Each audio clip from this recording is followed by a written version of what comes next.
when we have the patient in sitting position. Okay, so different.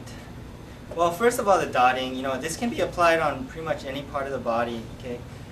Again, you're bracing your middle finger with index finger and thumb, and then if I chose like this point, I'm not going to do very hard, but it's just you want to develop a pretty relatively rapid rhythm this way. And I'm just going over this area. It's like a bird pecking, a little like woodpecker technique or something. How do you feel, receiver? Feels good. So that's the dotting or tapping. Okay. And then, again, knocking incorporates a lot of different hand positions. I really don't tend to use knocking a lot, but you can use like your hands in this kind of claw position, and then just use the fingertips to tap on the back. That's hard on the finger. Feels good. It works.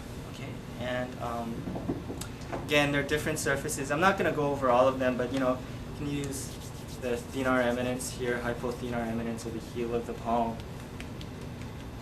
This tends to feel awkward in this position. It might feel better if the patient were lying face down and you're just using the heel of the hand here, but just because it kind of forces you to bend the wrist this way.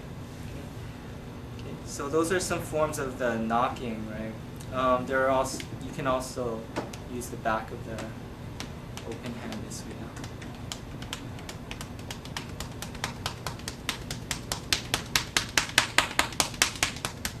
Okay. That's my favorite. That feels really good. Yeah, it's a pretty big Wow. surface on the back of the hand, so you can make a lot of noise. I've never thought of that one before. That's Okay. cool. So those are knocking. Then we have the chopping. Again, using the ulnar side of the hand. You can do one hand. So I kind of start off.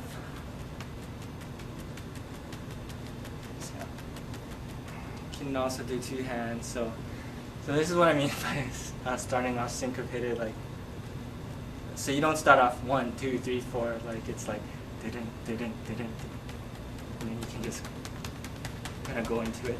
You can also, you don't have to stay in the same like position or whatever. You can change your direction depending upon what you're working on. A lot of these.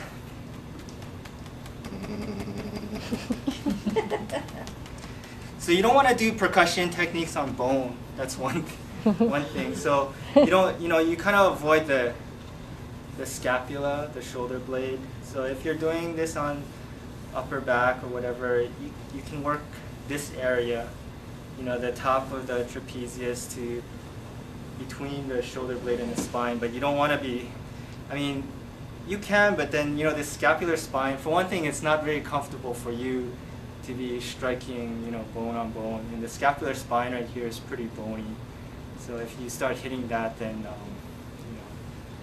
it can be uncomfortable. So I just kind of stay in this area and I go down this way. If I'm working on the upper back, same thing on this other side.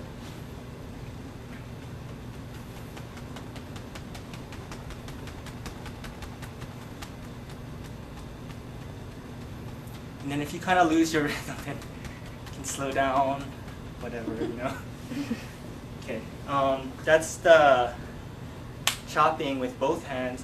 And then this is the gassho. So I put my hands together with my fingers spread, like this. Yeah. And then when I strike, that's when my fingers kind of slap together and bounce off.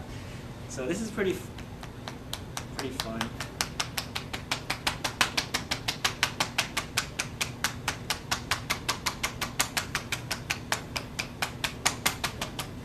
It has an echo. Yeah.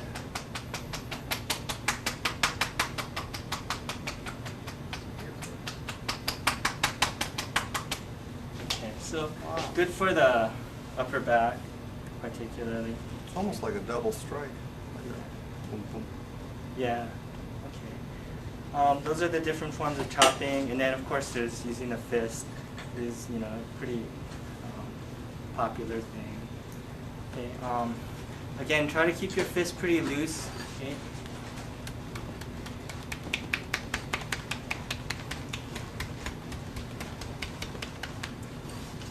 Just trying to keep in this narrow area, right?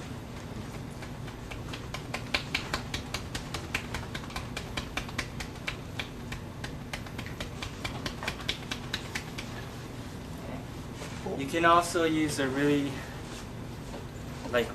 open fist and just, lightly tap the scalp this way. Okay? Mm-hmm. So it shouldn't be, you shouldn't strike hard enough to really cause his Brain. neck to do a lot of this. It should be very light, like stimulation. Okay. Okay, good. Trying to think of other things. So with the pounding, of course, you can use other surfaces like this or like this, yeah? It's harder, again, with this kind of technique and with the patient sitting, it's harder to go very low because, you have to go this way. So that's one possible disadvantage of doing this in this position. Okay, now I wanted to go over some of these shiatsu kind of techniques. These are not, most of these are not really percussive at all, but they're good to learn now because, again, percussive techniques are good to kind of finish with when the patient, particularly when the patient is in sitting position. And a lot of these shiatsu techniques are only done with the patient in this sitting position this way. Although some of them can be applied to other parts of the body. So one of them is like what we call like fishtailing. This is actually a form of rubbing.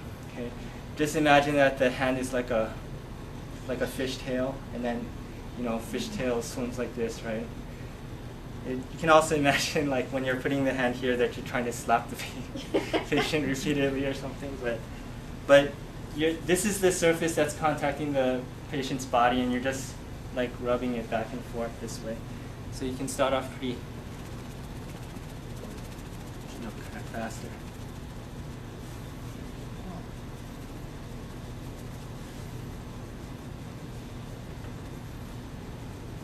What does that feel like?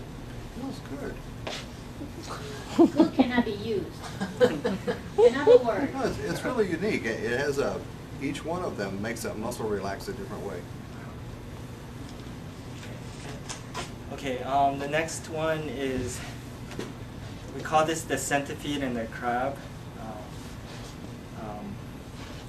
It actually starts off with, last time we went over the plucking, especially of the top of the trapezius. So that's what we're doing first. So you kind of are plucking the top of the trapezius muscle this way. And you can do all of the things that we did last time where you're like kind of wringing the muscle back and forth. Okay, but then the centipede part, okay, and maybe it's better to come on this side to see what happened with